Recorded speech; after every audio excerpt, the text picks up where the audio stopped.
The ancient machines had awakened after sleeping for 1,000,000 years. They came from the dark spaces between stars like a plague of metal and death. The Zephyrian coalition watched in horror as entire worlds disappeared into the hungry mouths.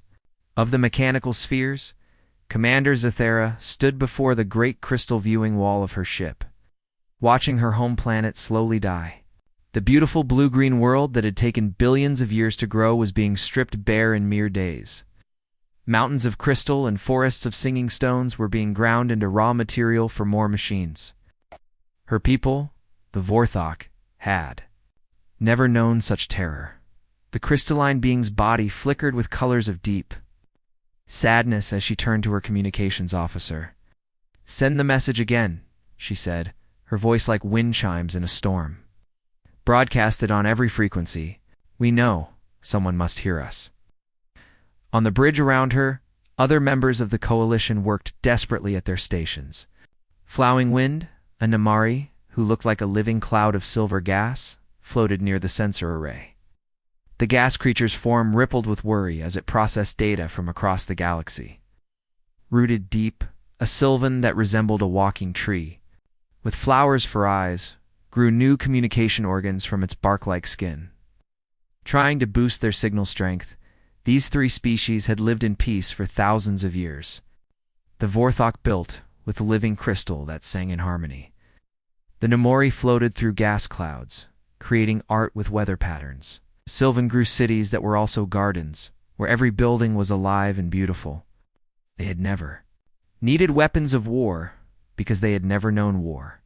Now they faced an enemy their peaceful minds could barely understand. The Harvesters, as ancient records called them, were machines that ate everything. They consumed planets, stars, and entire solar systems to build more of themselves. They had no mercy because they had no emotions. They had no fear because they could not die in any way that mattered. "The message is broadcasting, Commander," reported Flowing Wind, its gaseous form pulsing with effort. "Every communication relay in Coalition space is sending our call for help." The message was simple. "A desperate ancient enemy has returned. Peaceful civilizations face extinction. Please help." Zethera hoped that somewhere in the vast galaxy, someone would hear their cry and come to save them. She imagined advanced beings of pure energy, or maybe ancient artificial minds that had transcended physical form. Surely such powerful beings would take pity on the Coalition and drive away the Harvesters. The signal traveled at the speed of light, racing through space toward every corner of the known galaxy. It passed through the territories of 100 different species, most of whom were already fleeing from the advancing machine swarm or had gone silent forever. At the very edge of galactic civilization, a message reached a small solar system that most star maps marked with warning symbols. The third planet from the yellow star was covered in blue oceans and green continents. It looked peaceful from space, but the warnings on the star charts told a different story. This was a death world, a planet where everything fought everything else for survival, where the weather could kill, where the ground could shake and split, open, where the very air could burn. Most civilized species avoided this system completely. They called the creatures that lived there Deathworlders and wanted nothing to do with them. Jake Morrison was working the night shift at Luna Base when the signal came through. The young technician was sipping coffee and reading reports when his equipment suddenly lit up with activity. He had never seen anything like it. The signal was coming from thousands of light years away, but it was strong enough to overload his receivers. "Holy crap," Jake muttered, adjusting his equipment to handle the powerful transmission. He had been monitoring space for 3 years and had never received anything more interesting than radio noise from distant stars. Now his screens were showing a signal that was clearly artificial and clearly desperate. Jake worked quickly to decode the message. The Coalition had included translation protocols in their broadcast, hoping that any advanced civilization would be able to understand them. It took Jake's computer 2 hours to work out the alien language, but when it did, the message made his blood run cold. "Lieutenant Barnes," Jake called to his supervisor. "You need to see this right now." Lieutenant Susan Barnes was a career military officer who had seen many strange things in her 20 years of service. But when she read the decoded message from the Zephyrian Coalition, her face went pale. "Get me Admiral Grant on the secure line," she ordered. "Tell her it's priority 1. And Jake, make copies of everything. This is the biggest thing that has ever happened." Within 6 hours, the message had reached the highest levels of Earth's military command. Admiral Lisa Grant sat in her office. At Fleet Headquarters, reading the report for the 3rd time, round her conference table sat the most important military leaders on Earth. "So we're not alone in the universe," said General Robert Hayes, shaking his head in amazement. "And the first thing we hear is a cry for help." "The signal is legitimate," reported Dr. Ellen Moore, Earth's top expert on alien technology. "The power required to broadcast this far across the galaxy is incredible. These beings are desperate." Admiral Grant stood up and walked to the large window overlooking Earth's orbital shipyards.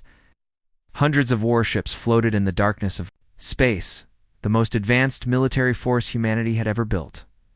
For decades, these ships had protected Earth from asteroid strikes and maintained peace between the colony worlds. She had never imagined they might be needed to fight aliens. "What do we know about these harvesters?" she asked. "Did the Coalition's message included some historical data?" Dr. Moore replied, checking her notes. "They appear to be self-replicating. Machines that consume everything in their path. They go dormant for long periods, then wake up and expand again. This cycle has been going on for millions of years, and the Coalition species, all of them evolved on what we would consider paradise. Worlds, low gravity, stable weather, abundant resources. They've never faced serious environmental challenges, which means they've never developed military technology." General Hayes laughed, but there was no humor in it. "So they're asking for help from the one species that grew up fighting everything, including our own planet." Admiral Grant turned back to face the room. Her weathered face showed the determination that had made her the youngest admiral in Earth's history. "Gentlemen, ladies, this is not a debate. These beings are facing extinction, and they've asked for our help. We're going to give it to them." "Admiral," protested General Sandra Clark, "we don't know anything about the space beyond our local cluster. We don't know how far we'd have to travel or what we'd be fighting." "Hey, we know enough," Grant replied firmly. "We know that innocent beings are dying, and we have the power to help them. That's all we need to know." The room fell silent as everyone considered the magnitude of what they were discussing. This would be humanity's first contact with alien civilizations, and it would happen in the middle of a galactic war. How long to prepare a response fleet? Admiral Grant asked. Captain Ryan Torres, who had been silent until now, spoke up from his seat near the back of the room. "The UES Defiance, and her battle group can be ready to depart in 72 hours, Admiral. We've been training for deep space operations for 2 years. Torres was one of Earth's most experienced commanders, a man who had proven himself in combat against pirates and hostile colonies. His ship, the Defiance, was humanity's newest and most powerful warship, designed for long-range missions far from Earth." "Make it 48 hours, Captain," Admiral Grant ordered. "Every day we delay means more innocent beings die." As the meeting broke up and officers hurried away to prepare for humanity's first interstellar war, Admiral Grant remained at the window, staring out at the stars. Somewhere out there, desperate aliens were fighting for their survival against an enemy they could not defeat. They had no idea what kind of help was coming their way. Captain Torres walked to his own ship, thinking about the mission ahead. His crew was good, the best Earth had to offer, but they had never fought anything like these harvesters. Still, humans had one advantage that these peaceful aliens seemed to lack. Humans knew how to fight dirty, and they were very, very good at it. The galaxy was about to learn what happened when someone threatened the innocent, and the Deathworlders decided to do something about it. The human fleet dropped out of faster-than-light travel at the edge of the Zephyrian home system and immediately knew they were too late to save the outer planets. Where there should have been 3 beautiful worlds covered in crystal cities, there were now only empty shells of rock being slowly consumed by massive metal spheres. Captain Ryan Torres stood on the bridge of the UES Defiance, watching the destruction through his ship's sensors. Each harvester sphere was the size of a small moon, covered in mechanical arms that stripped away pieces of planetary surface and fed them into glowing processing centers. The machines worked with terrifying efficiency, turning entire worlds into raw materials. "My God," whispered Lieutenant Nicole Phillips from her position at the tactical station. "Look at the size of those things." Chief Engineer Ben Carter was already running scans on the alien machines. "Captain, I'm reading hundreds of those spheres just in this system, and they're all different sizes. Hey, the small ones are about the size of our biggest battleships, but some of the large ones are bigger than space stations." Torres nodded grimly. Earth's intelligence services had prepared him for a difficult mission, but seeing the harvesters in action was worse than any report could have described. These machines had been consuming worlds for millions of years, and they were very good at it. "Sir, we're receiving a communication from the Coalition fleet," reported Communications Officer Danny Wright. "They're in the inner system, near the fourth planet."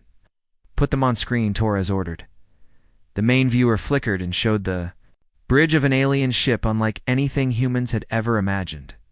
The walls were made of living crystal that pulsed with soft blue light. Standing in the center of the bridge was a being that looked like it had been carved from a single piece of clear quartz, but which moved and spoke like a living creature. Commander Zathera of the Vorthok studied the human captain through the communication link. Her crystalline features showed confusion and something that might have been disappointment. She had expected their rescuers to be beings of pure energy or ancient artificial intelligences. Instead, she was looking at what appeared to be a biological creature wearing primitive clothing. "You are the ones who answered our call for help?" Zathera asked, her voice sounding like music played on glass instruments. "I am Captain Ryan Torres of the Earth vessel Defiance," Torres replied. "We received your distress signal and came as quickly as we could." Zathera's crystalline body flickered with colors that Torres did not understand, but which seemed to indicate surprise or concern. Behind her, other alien beings moved around their bridge. Torres could see a creature that looked like a floating cloud of silver gas, and another that resembled a walking tree with flowers for eyes. Earth Zathera repeated slowly. "The Death World.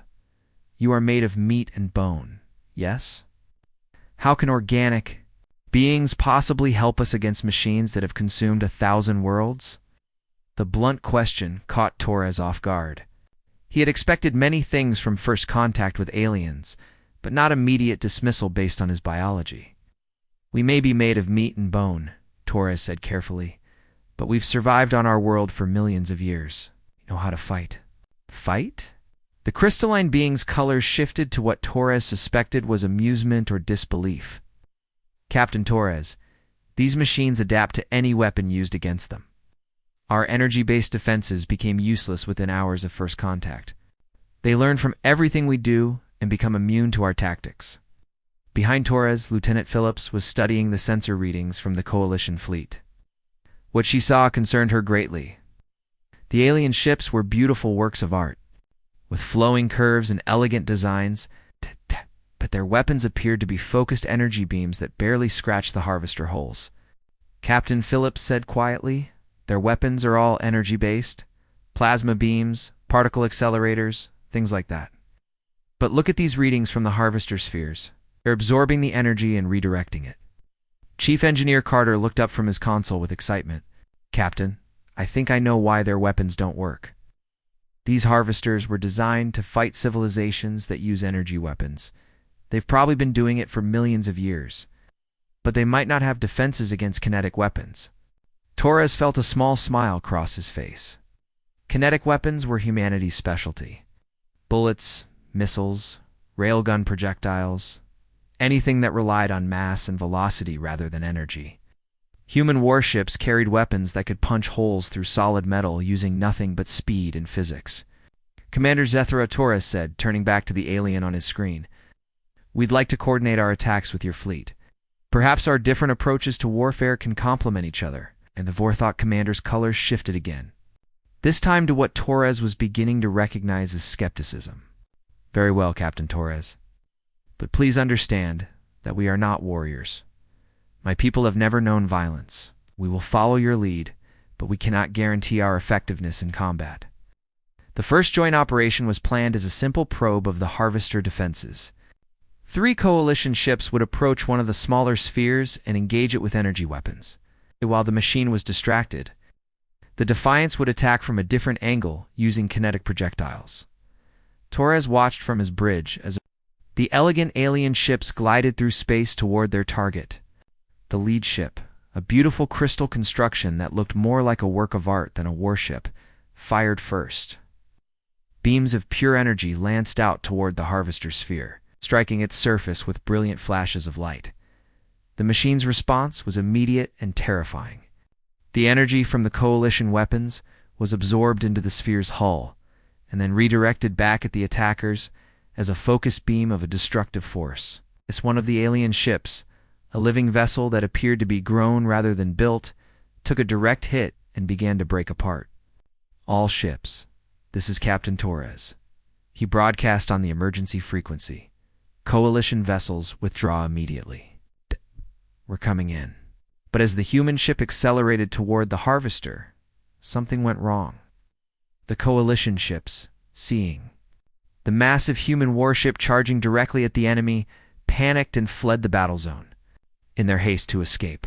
But the crystal ships fired its engines at full power directly across the path of the damaged bioship. The result was catastrophic. The bioship, already weakened by the Harvester's attack, was caught in the crystal ship's engine wash and torn apart completely. Torres watched in horror as hundreds of alien beings died in the cold vacuum of space. "Damn it," Torres muttered under his breath, but he was committed to the attack now.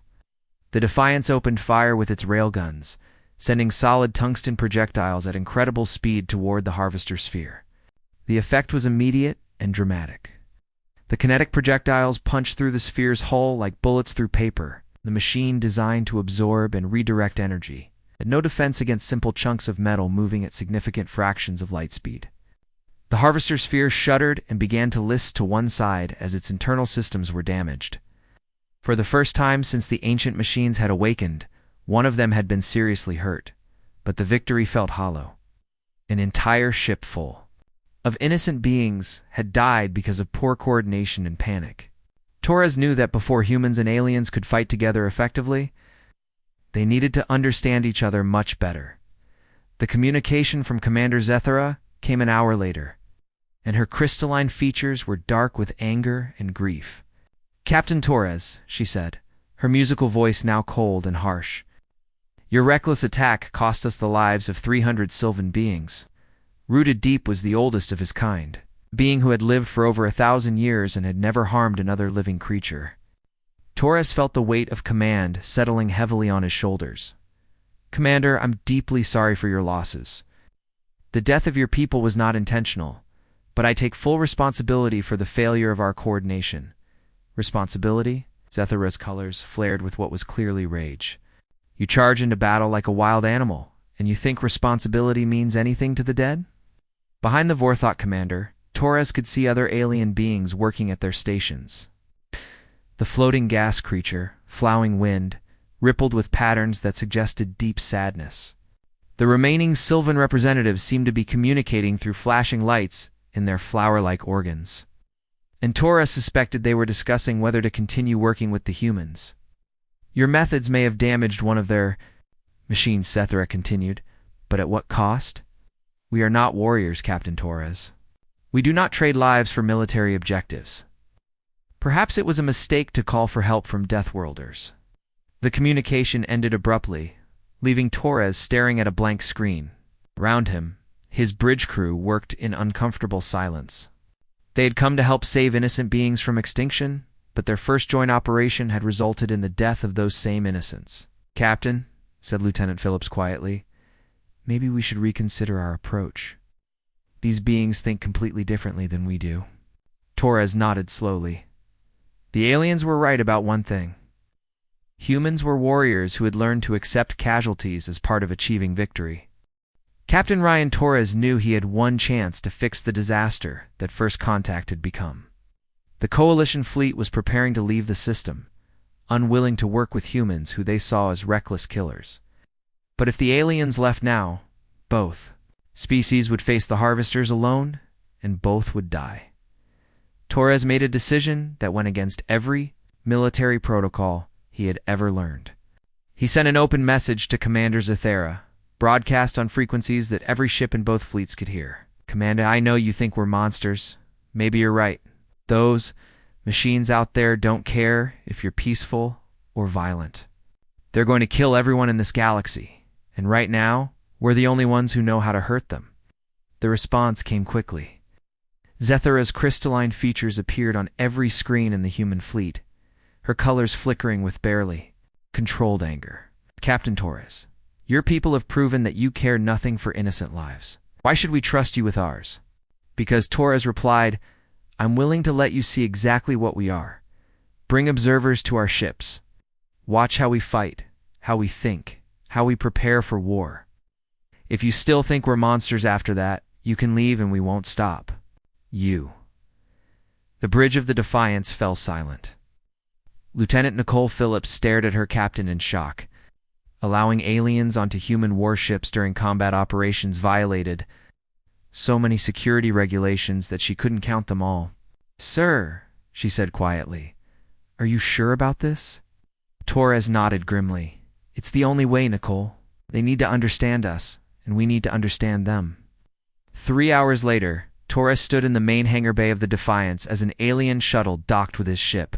The craft was made of the same living crystal as the Vorthok ships. It pulsed with soft light as it settled onto the deck. Commander Zathera stepped out of the shuttle, followed by 2 other beings. Flowing wind, the Namari flowed through the air like a cloud of silver mist. The third alien was a Sylvan that Torres had not seen before, taller and older than the one who had died in the first battle.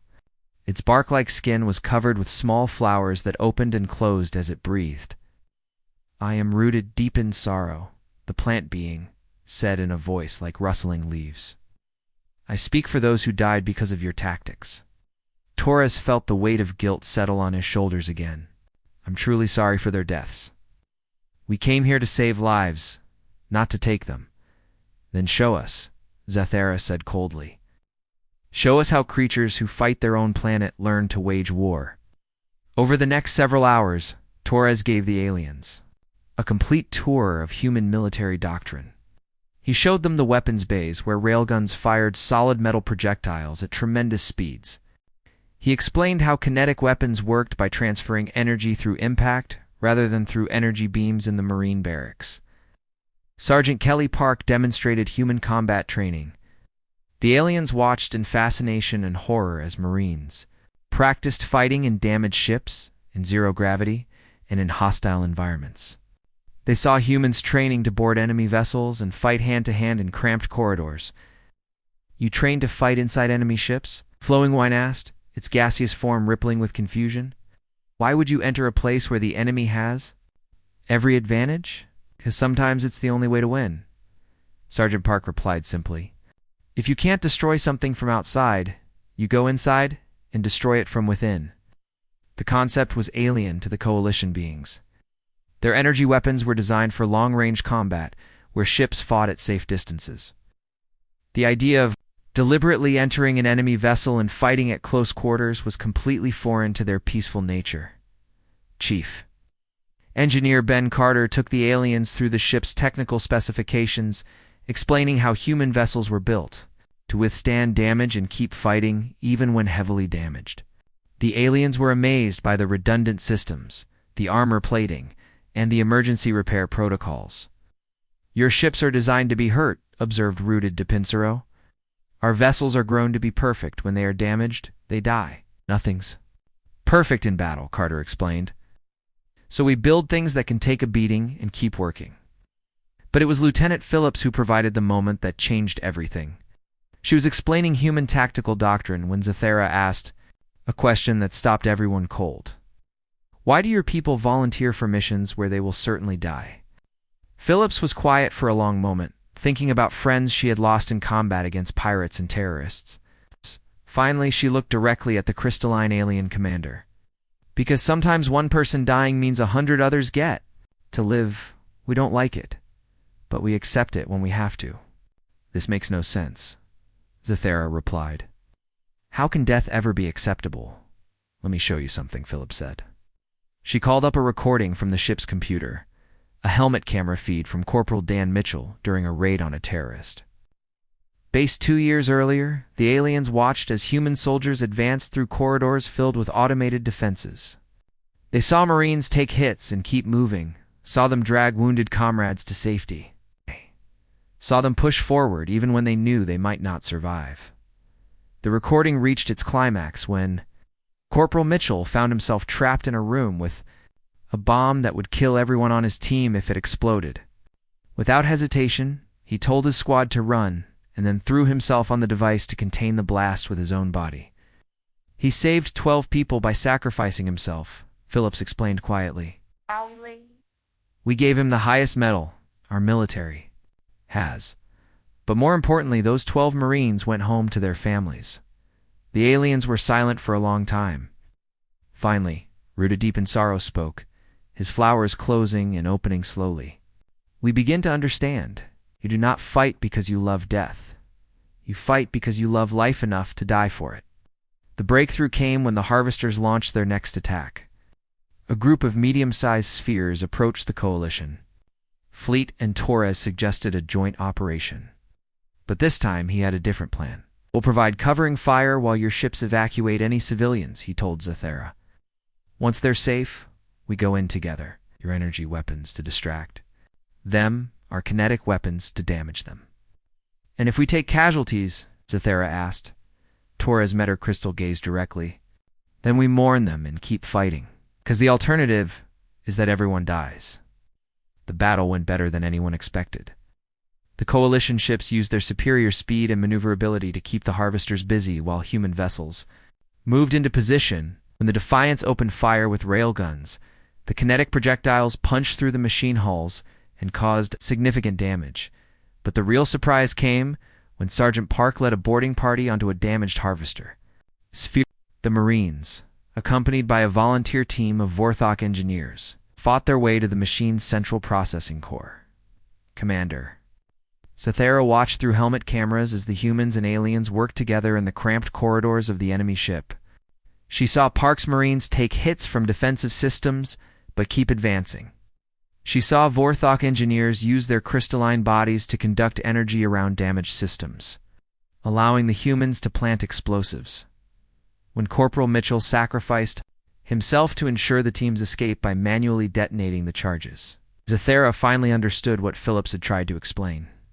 The young Marine died to save his team, both human and alien. The Harvester sphere went dark and drifted away, its systems destroyed from within. "You don't fight to win," Zathera told Torres after the battle. "You fight until there's nothing left to fight with." "Sometimes that's what it takes," Torres replied. Over the following days, something remarkable began to happen. The coalition species started adapting human tactics to their own abilities. Namori clouds learned to surround enemy ships and create chemical explosions. Vorthok crystal ships began ramming attacks, using their hard bodies as kinetic weapons. Sylvan bioships grew new organs that could fire solid projectiles. Instead of energy beams, flow, Ingwind worked with human engineers to develop combination weapons that used both energy and kinetic force. Rooted to Pinsero grew specialized boarding pods that could deliver mixed human-alien assault teams directly to enemy ships. The aliens were learning to fight dirty, and they were surprisingly good at it. "We're not the same beings who first called for help," Zathera said to Torres as they planned their next operation. "You have changed us. You've changed us too," Torres replied. "We've learned that some things are worth fighting for beyond just survival." The war was far from over, but for the first time since the Harvesters had awakened, the galaxy had hope. The peaceful coalition had learned to fight, and the warlike humans had learned to care about more than just victory. Together, they might actually have a chance. The combined human-alien fleet had been fighting the Harvesters for 3 months when Admiral Lisa Grant arrived with the main Earth battle fleet. Her flagship, the massive dreadnought U.S. Retribution, was 3 times the size of any ship the coalition had ever seen. Captain Maria Santos commanded the enormous vessel, and her crew of 2,000 represented the finest military minds Earth had to offer. Captain Torres watched from the bridge of the Defiance as the human reinforcements took position alongside the coalition ships. The alien vessels looked delicate and beautiful next to the angular, armor-plated human warships, but Torres knew that looks were deceiving. And the coalition had learned to fight in ways that would have amazed their own people just months earlier. Commander. Zathera stood beside Torres on the human bridge, something that would have been unthinkable when they first met. The crystalline being had requested to serve as liaison officer, and her tactical insights had proven invaluable. Her body now bore scars from multiple boarding actions. She carried human-designed kinetic weapons alongside her traditional energy tools. Admiral Grant's fleet represents everything we've learned about fighting the Harvesters, Torres explained to his alien colleague. Every ship has been modified with combination weapons. Every crew has trained in boarding operations. Every tactical doctrine has been tested in real combat. The war had changed dramatically since those first disastrous encounters. The Harvesters, ancient and set in their ways, struggled against enemies who combined sophisticated alien technology with brutal human pragmatism. Their adaptive systems, designed to counter energy weapons from civilized species, could not keep up with opponents who used kinetic projectiles, chemical explosives, ramming attacks, and boarding parties all at the same time. Dr. Susan Wright, the fleet's chief scientist, had worked closely with Ruta de Pincero to develop biological weapons that could corrupt harvester programming. The Sylvan's ability to grow specialized organisms had proven surprisingly useful in creating computer viruses that could affect machine intelligence. The biological attacks are working better than we hoped, Dr. Wright reported during the daily briefing. Rooted deep has grown organisms that can eat the metal components of harvester hulls. They spread like an infection and cause structural failures. Chief Engineer Ben Carter had formed an unlikely partnership with Flowing Wind, the Namori cloud being. Together, they had designed weapons that combined human kinetic force with alien energy manipulation, creating projectiles that could punch through harvester defenses and then explode with contained plasma bursts. The beauty of working with the Namari, Carter explained, is that they think in 3 dimensions naturally. They've helped us design ammunition that can change direction in flight and attack from unexpected angles. But the greatest change was, in the coalition species themselves, the peaceful beings who had once fled from any conflict were now eager participants in the war effort. Vorthok crystal ships used ramming tactics that would have horrified them before meeting humans. Namori formations created massive chemical explosions by combining their gaseous bodies with human-designed catalysts. Sylvan bioships had grown, armor plating, and weapon systems. That made them look more like living battleships than garden vessels. The campaign's climax was approaching. Intelligence gathered from captured harvester components had revealed the location of their central command system, a massive installation in a distant star system that coordinated the entire machine swarm. If they could destroy it, the individual harvester spheres would lose their coordination and become much easier to defeat. The problem was getting there. The central system was protected by thousands of harvester spheres of every size, plus manufacturing. Platforms that were building new machines faster than the combined fleet could destroy them. It was the most heavily defended location in the known galaxy. Admiral Grant called a meeting of all senior officers, both human and alien. The conference room aboard the Retribution was packed with beings from 4 different species, all focused on the same impossible problem. Ladies, gentlemen, and honored allies, Admiral Grant began. Our intelligence indicates that we have perhaps 2 weeks before the Harvesters complete their next expansion phase. If they succeed in building the new factory ships they're working on, they'll be able to overwhelm us through sheer numbers. Captain Santos pulled up a holographic display of the target system. The image showed a central star surrounded by multiple rings of defensive installations. Harvester spheres moved in complex patterns around massive construction platforms. While energy barriers protected the most critical facilities, traditional tactics won't work, Santos explained. The defenses are too strong for a conventional assault. We'd lose most of our fleet before we got close to the central target. Flowing Wind rippled with what the humans had learned to recognize as deep thought. What about unconventional tactics? You have taught us that sometimes the best approach is the one the enemy does not expect. Captain Torres stepped forward, an idea forming in his mind. It was crazy, dangerous, and would require every ship in the combined fleet to work in perfect coordination. It was exactly the kind of plan that humans excelled at, and that would terrify any sane military commander. What if we don't try to fight through the defenses? Torres suggested. What if we become the weapon? The room fell silent as Torres explained his proposal. Every ship in the fleet, from the smallest coalition scout to the massive human dreadnoughts, would participate in the largest ramming attack in galactic history. They would accelerate to maximum speed and strike the central installation simultaneously, overwhelming its defenses through sheer kinetic force. The harvesters expect us to fight like civilized beings, Torres continued. They expect long-range energy battles and careful tactical maneuvers. They don't expect an entire fleet to charge straight at them like a swarm of missiles. Rooted deep, Sorrow's flowers opened and closed rapidly, a sign of extreme agitation. Captain Torres, such an attack would result in the destruction of most of our vessels. The casualties would be enormous. Yes, Torres admitted, they would be. But if we don't stop the harvesters here and now, everyone in the galaxy dies anyway. At least this way we have a chance. Admiral Grant studied the tactical projections that Santos was running on her computer. The numbers were brutal, but clear. A conventional assault had a 5% chance of success. Torres's ramming attack had a 30% chance, but would cost them 70% of their ships. There's one modification I'd like to suggest, Admiral Grant said finally. The human dreadnoughts lead the charge. Our ships are the most heavily armored and can take the most punishment. The coalition vessels follow behind us and target any defenses that survive the initial impact. Commander Zathera's crystalline body flickered with colors that Torres had learned meant deep determination. Admiral Grant, with respect, my people, did not learn to fight just to hide behind human shields. We will charge together as equals. The debate that followed was intense, but brief. Every species wanted to contribute equally to the assault, despite the terrible cost. The peaceful beings who had once been horrified by human tactics now embraced them completely.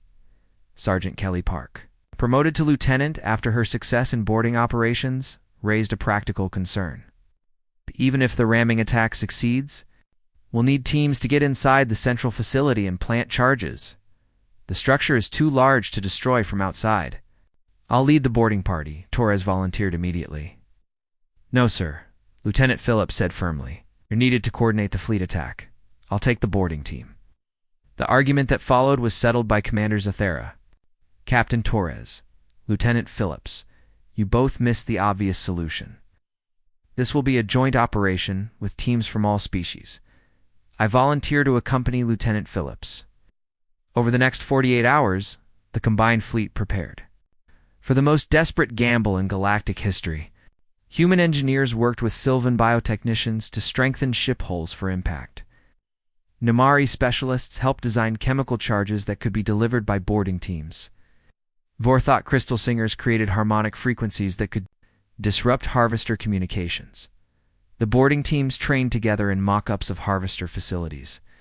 Lieutenant Phillips led mixed groups of humans, Vorthok, Namori, and Sylvan, through simulated assault scenarios. The aliens had become surprisingly good at close-quarters combat, adapting their natural abilities to human fighting techniques. Remember? Phillips told her teams during the final briefing, we probably won't all make it back. But if we succeed, billions of beings across the galaxy get to live. That's worth any price. As the fleet moved toward the Harvester Central System, Torres stood on his bridge surrounded by both human and alien officers. The Defiance had become a symbol of cooperation between species, a ship where former enemies had learned to trust each other completely. All ships. This is Captain Torres. He broadcast on the fleet frequency. In 1 hour, we attempt something that no military force in galactic history has ever tried. We're going to ram an entire star system's worth of defenses using nothing but courage and momentum. The combined fleet accelerated toward the Harvester Central System like a living spear thrust into the heart of darkness. Captain Torres watched the tactical display as hundreds of ships from 4 different species charged together toward the most heavily defended target in the galaxy. The harvesters detected them coming from 3 light hours away. Massive energy barriers flickered to life around the central installation, while thousands of defender spheres moved into intercept positions. The machines had never faced an attack like this before, but their ancient programming began calculating defensive patterns. All ships maintained formation. Admiral Grant broadcast from the Retribution. The massive human dreadnought led the charge, its armor-plated hull gleaming under the light of the system's star.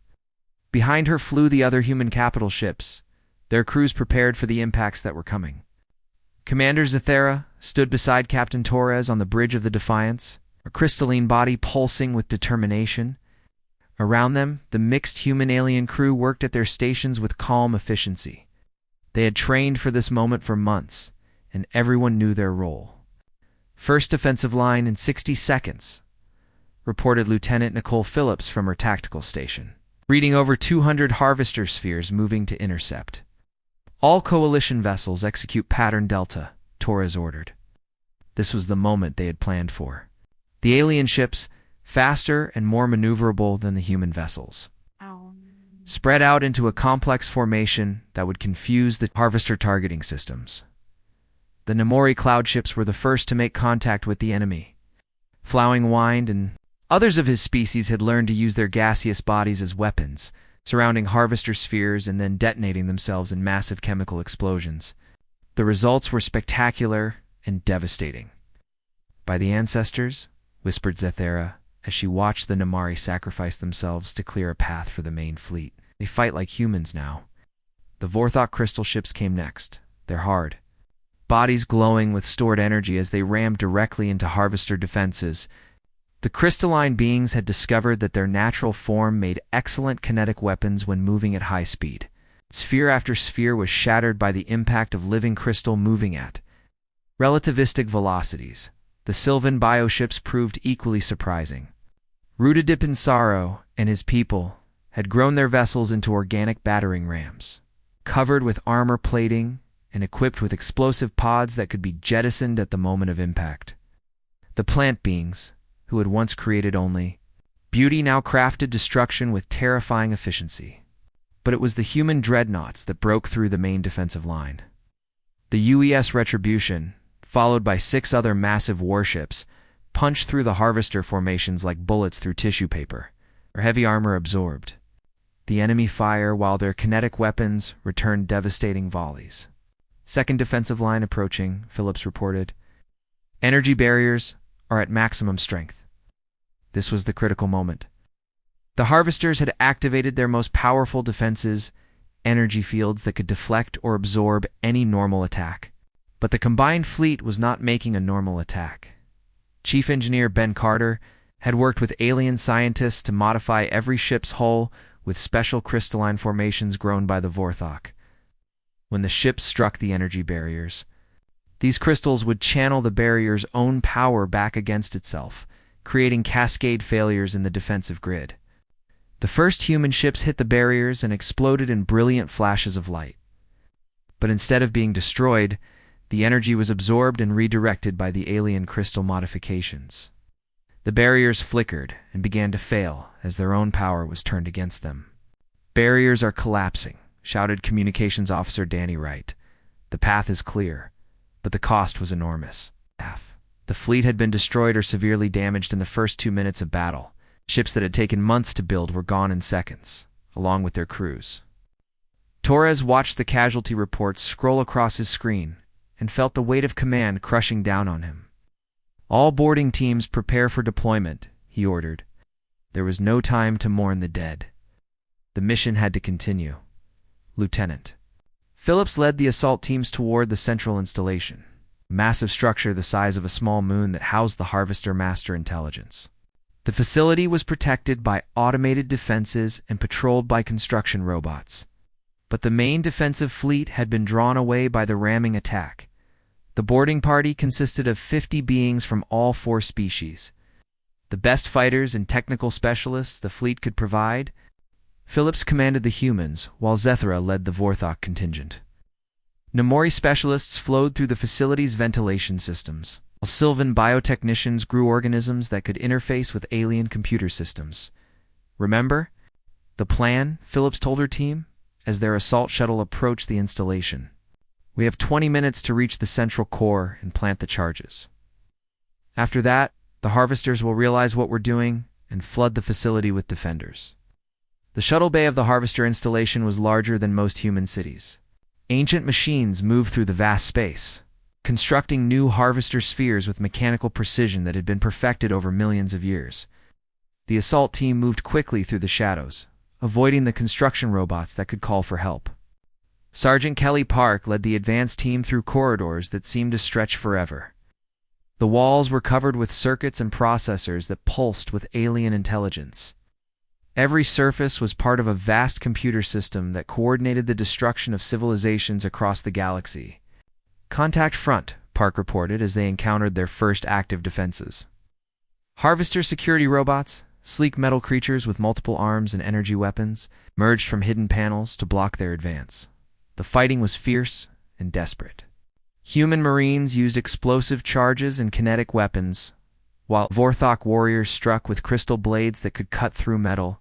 Namori clouds enveloped enemy robots and corroded their circuits with acid, while Sylvan fighters used bioweapons that could disable electronic systems. But it was the cooperation between species that made the difference. When Park was pinned down by enemy fire, Zethra used her crystalline body to deflect energy beams, while the human soldier advanced. When a Namori cloud was damaged by electrical attacks rooted to Pinsaro grew protective barriers around his gaseous ally. They reached the central core after 18 minutes of fighting.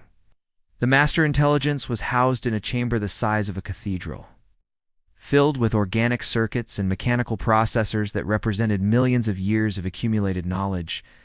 It was beautiful in its own alien way, but it was also the brain that controlled the genocide of entire civilizations. "Charges placed," reported the demolition team. "We have 2 minutes to reach minimum safe distance." But as they prepared to retreat, the facility's defenses finally activated fully. Blast doors slammed shut, trapping the boarding party in the central chamber. Security robots poured in from every entrance, overwhelming the defenders with sheer numbers. Phillips to Torres, the lieutenant, spoke into her radio. "We're trapped in the core chamber. Cannot reach extraction point." Torres's voice came back immediately. "Phillips, abort the mission. Find another way out." "Negative, sir," Phillips replied calmly. "The charges are set, and the timer is running. Someone needs to stay and make sure they detonate properly." The silence on the radio channel lasted only a few seconds, but it felt like hours. Finally, Zethra's musical voice cut through the static. "Captain Torres, it has been an honor to serve with your species. But tell our people that we died as warriors." The explosion that destroyed the Harvester's central intelligence could be seen from 3 star systems away. The ancient machine mind that had coordinated the destruction of 1,000 worlds died in a burst of light that turned night into day across multiple planets. Across the galaxy, Harvester spheres suddenly stopped their coordinated attacks. Without the central intelligence to guide them, they became isolated machines that could be defeated by individual planetary defense forces. The age of the Harvesters was finally over. 6 months later, Captain Torres stood in the memorial garden that had been built on the Coalition homeworld. The garden contained plants from every world in the galaxy, grown together in patterns that created living art. At the center stood a crystal monument that bore the names of everyone who had died in the final battle. The galaxy had been forever changed by the war. Coalition species had learned that sometimes violence was necessary to protect the innocent. Humans had learned that their strength was greatest when combined with the wisdom and creativity of other species. New alliances were forming between species that had never met before the war. Human tactical academies now taught courses designed by alien strategists. Coalition ships carried human-designed weapons alongside their traditional energy systems. The peaceful and the warlike had learned to work together. "The memorial is beautiful," said Zethra, who had survived the final battle despite her radio farewell. She had been rescued by a backup boarding team just seconds before the explosion.